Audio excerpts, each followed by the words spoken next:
ప్రోత్సహిస్తుంది, పిచ్చోళ్ళను ప్రోత్సహిస్తుంది. ఈ మత పిచ్చిగాలను ప్రభుత్వం ప్రోత్సహిస్తుంది. బంగ్లాదేశ్ హిందువులపైన జరుగుతున్నటువంటి అమానుషమైనటువంటి ఘటనలపైన ఈరోజు హిందూ విశ్వ హిందూ పరిషత్ నుంచి రావినూతల శశిధర్ గారు ఉన్నారు. వారిని అడిగితే జాతీయ స్పోక్స్ పర్సన్గా వ్యవహరిస్తున్నారు. ఎక్కడ హిందువుల పట్ల అమానుషంగా ప్రవర్తించినా కూడా వారికి అండగా నిలిచేటువంటి విశ్వ హిందూ పరిషత్ శశిధర్ గారితో అడిగి తెలుసుకునే ప్రయత్నం చేద్దాం. నమస్తే అండి, జై శ్రీరామ్. చెప్పండి, బంగ్లాదేశ్లో ఇలాంటి కార్యక్రమాలు, ఇలాంటి ఘటనలు జరగడానికి గల ముఖ్య కారణం ఏంటి? ఇస్లామిక్ మతోన్మాదం ఒక బంగ్లాదేశ్లోనే కాదు, యావత్ ప్రపంచాన్ని దారుల్ ఇస్లాం రాజ్యం చేస్తామనేటువంటి ఒక విధ్వంసకరమైనటువంటి కార్యక్రమానికి ఇస్లామిక్ మతోన్మాద శక్తులు కూడుకున్నాయి.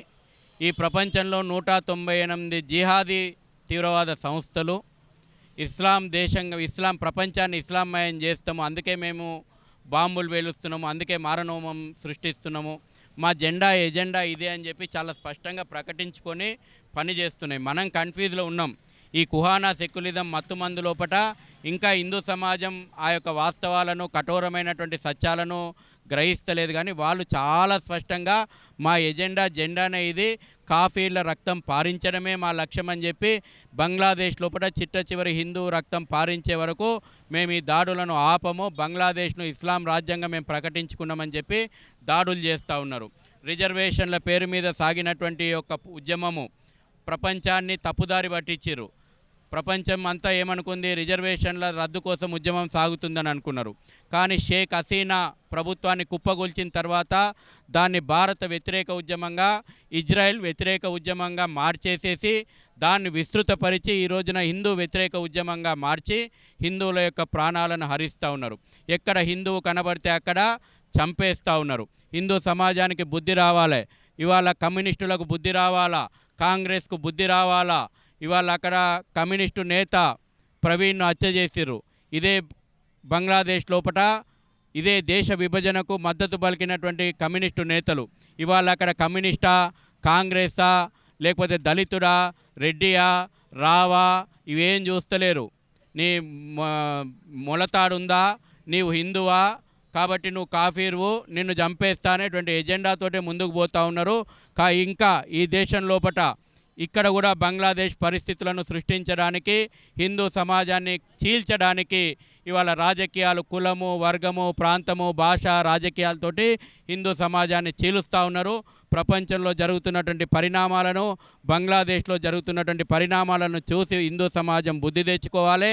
ఈ కుహానా సెక్యులిజం మత్తుమంది నుంచి బయటకు వచ్చి ఈ దేశాన్ని, ధర్మాన్ని రక్షించుకోవాలి. బంగ్లాదేశ్కి కూడా హెచ్చరిస్తూ ఉన్నాం, బిడ్డ ఇస్లామిక్ మతోన్మాదులారా ఖబర్దార్. ఇవాళ భారతీయ హిందూ సమాజం బంగ్లాదేశ్ హిందువులకు మద్దతుగా నిలబడింది. అవసరం అనుకుంటే భారత ప్రభుత్వము ఎంతటి కఠినమైన చర్యకైనా వెనుకాడొద్దు. యావత్ భారతీయ సమాజం భారత ప్రభుత్వం వెంట నిలుస్తుంది. బంగ్లాదేశ్లో జరుగుతున్నటువంటి దాడులకు మీరు ముగింపు పలకండి. ఇస్లాం జమాత్ని ఏ విధంగా చూడొచ్చు? ఇస్లామిక్ జమాతే ఒక తీవ్రవాద సంస్థ. దాన్ని ఏ విధంగా చూస్తాం? వాళ్ళది రాక్షస భావజాలం, కాఫీలను అంతం చేయాలనేదే వాళ్ళ లక్ష్యము. వాళ్ళు చెప్తున్నారు, చేస్తున్నారు. తబ్లికే జమాతే ప్రపంచం లోపల అనేక దేశాల లోపల నిషేధమైంది. ఇక్కడ మాత్రం షెల్టర్ తీసుకోవడానికి అందమైనటువంటి ముసుగులు వేసుకుంటారు. ఇవాళ ఎంఐఎంది ఏం చరిత్ర? రజాకార్ చరిత్ర కాదా? రజాకార్లు స్థాపించిన పార్టీ కాదా? ఇదే తెలంగాణ లోపల హిందూ మహిళల ప్రాణాలపైన దాడులు చేసిన చరిత్ర రజాకార్ల చరిత్ర కాదా? దేవాలయాలను ధ్వంసం చేసిన చరిత్ర రజాకార్ల చరిత్ర కాదా? తబ్లికే ఉద్యమం లోపల తెలంగాణ మారుమూల ప్రాంతంలో ఉన్నటువంటి దళితుల మీద అట్రాసిటీస్ చేసినటువంటి చరిత్ర ఈ కాసిం రజ్వీది, ఈ ఎంఐఎం నేతలది కాదా? ఎంఐఎం చరిత్ర కూడా రక్తం పారించినటువంటి చరిత్రనే, రజాకార్ చరిత్రనే. ముసుగు రాజకీయ పార్టీ. ఇవాళ 15 నిమిషాలు ఇస్తే హిందువులను ఊచకొత్తగా వస్తా అన్నటువంటి ఓడు అక్బరుద్దీన్ ఓవైసీ కాదా? ఇవాళ చట్టం ఈ ప్రభుత్వం కదా ఆంబోతులాగా విడుదల చేసింది. ప్రభుత్వం నిర్మల్ నిజామాబాద్ సభలలో కదా మాట్లాడింది. బహిరంగ సభలలో మాట్లాడితే కూడా సాక్ష్యాధారాలు మరి ఈ ప్రభుత్వం ఎందుకు పెట్టలే? గతంలో బీఆర్ఎస్ ప్రభుత్వం ఉన్నా, ఇవాళ కాంగ్రెస్ ప్రభుత్వం ఉన్నా ఈ రజాకార్లతోటి చేతులు కలిపింది. ఈ భావజాలాన్ని తెలంగాణ లోపల ప్రేరేపిస్తూ ఉంది. ఇవాళ ప్రభుత్వానికి కూడా చెప్తా ఉన్నాం, ప్రభుత్వమా బంగ్లాదేశ్ చొరబాటుదారులు, రోహింగ్యా చొరబాటుదారులకు ఇవాళ భాగ్యనగరాన్ని అడ్డాగా మార్చిర్రు. మీరు చర్యలు తీసుకొని వాళ్ళని అరెస్టు చేసి వెనక్కి పంపుతారా?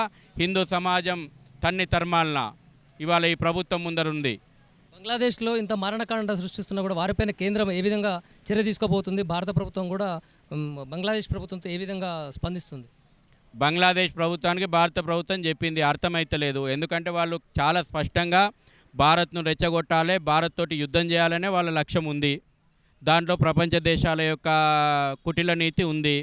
భారత్ వేగంగా ఆర్థిక పరిస్థితి ఎదుగుతూ ఉంది.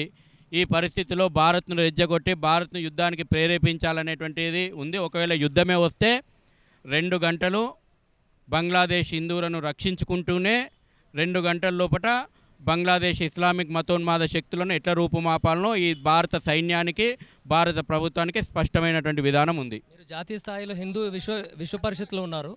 రానున్న రోజుల్లో విశ్వ హిందూ పరిషత్ కార్యాచరణ ఏ విధంగా ఉంటుంది?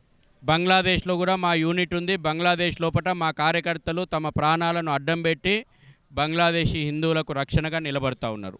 భారతదేశంలో ఉన్నటువంటి హిందువులందరికీ మీ ముక్తకంఠంగా మీ గొంతుకు రండి, నిద్ర లేవండి, మొద్దు నిద్ర లేవండి. ఏం జరుగుతుంది, నీ చుట్టూ ఏం జరుగుతుంది, జమ్మూ కాశ్మీర్లో ఏం జరిగింది, రలీవ్ గలీవ్ చెలీవ్, మతం మారు, లేదంటే చావు, లేదంటే వదిలిపెట్టిపో. ఈ నేతలే మాట్లాడారు కదా పనికిమాలిన ఫైల్ అని. ఇవాళ ఈ దేశంలో కూడా ఏం జరుగుతుంది, పాతపట్టణంలో ఏం జరుగుతుంది, రలీవ్ గలీవ్ చెలీవ్. ఎందుకు ఇవాళ పాతపట్టణం నుంచి హిందువులు వలసపోతూ ఉన్నారు? ఎందుకు బడంగపేట నాదర్గుల్ లోపల కాలనీలు వెలుస్తూ ఉన్నాయి?